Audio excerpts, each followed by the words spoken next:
صبح اٹھنے کا دل نہ کرے، انسان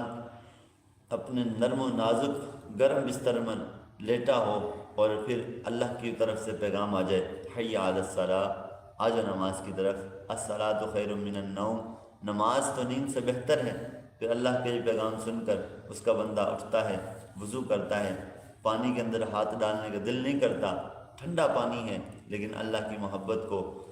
دیکھتا ہے، اللہ مجھ سے محبت کرتا ہے، میں اللہ سے محبت کرتا ہوں، اس چیز کو غور کر کے اٹھتا ہے، بڑے پیار سے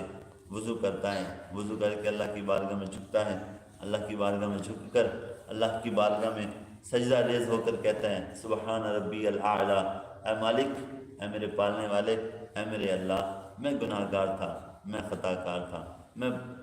بھول گیا تھا،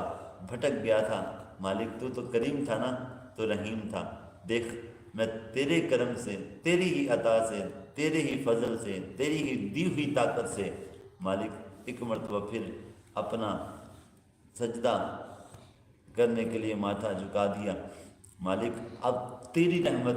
اگر شامل حال ہوئی تو میں بخش دیا جاؤں گا، اگر مالک تیری رحمت شامل حال نہ ہوئی تو میں کہاں جاؤں گا، جے میں ویکھاں عملاں ولے کچھ نہیں میرے پلے، جے میں ویکھاں رحمت رب دی تے بلے بلے۔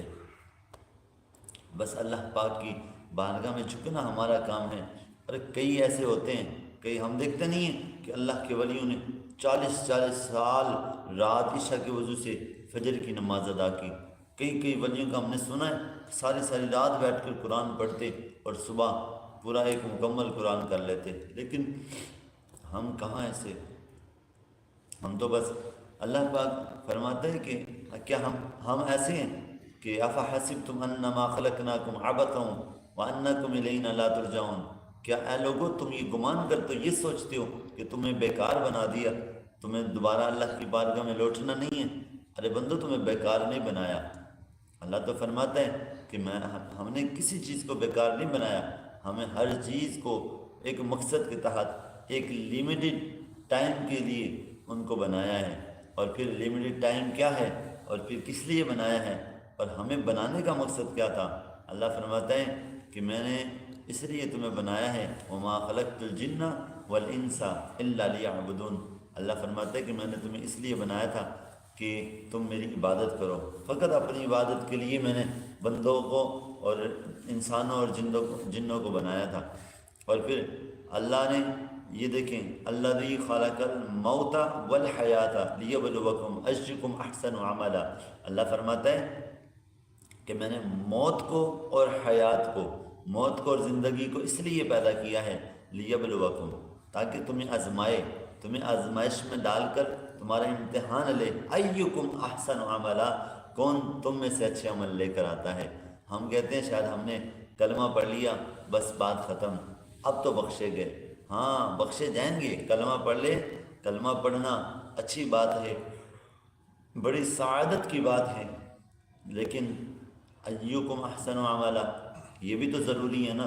اللہ فرماتا ہے ہم نے تمہیں آزمانا ہے، ضرور آزمانا ہے، ایکم احسن عملا، تم میں کون اچھے عمل لے کر آتا ہے، کون بہترین عمل لے کر آئے گا، جو جس طرح کا عمل لے کر آئے گا، لہا ما کسبت وعلیہا مکتسبت، جو جیسا عمل لے کر آئے گا، جس نے جو کمایا ہے اللہ تعالیٰ اس کو اس کا بدلہ عطا فرما دے گا۔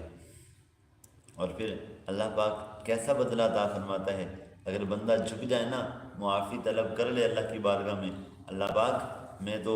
گناہ گار تھا، غفلت میں ڈوب گیا تھا، بس میں بھٹک گیا تھا، مالک ہم مجھے معاف کر دیں، آئندہ نہیں کچھ کروں گا، آئندہ میں پکی نیت کرتا ہوں، گناہ نہیں کروں گا، تیری تابعداری کروں گا، فرما برداری کروں گا، مالک ابھی ہم مجھے معاف کر دیں۔ اللہ پاک فرماتا ہے بندے تو اتنے پیار سے مانگ رہا ہے، اتنے پیار سے مجھ سے امید لگا کر، مجھ سے یقین رکھ کر مجھ سے مانگ رہا ہے، لے میں بھی تجھے دے رہا ہوں، وَيُكَفِّرُ عَنْكُمْ عَنْ سَيِّئَاتِكُمْ وَيُكَفِّرُ عَنْكُمْ سَيِّئَاتِكُمْ، لو جی میں نے تم سے تمہاری برائیوں کو بھی دور کر دیا، تمہاری برائیاں تھیں خالص صرف تمہیں بخشا نہیں ہے، جو تیری برائیاں تھیں ان کو بھی حسنات میں، نیکیوں میں تبدیل کر دی ہے۔ تو اللہ تو اتنا مہربان ہے، اللہ فرماتا ہے کہ میں تیری برائیوں کو بھی نیکیوں میں تبدیل کر دوں گا اگر تو میری بارگاہ میں سچے دل سے جھکے گا، تو اگر سچے دل سے جھک گئے تو ہمارے والد نیارے ہیں۔ تو اللہ کی رحمت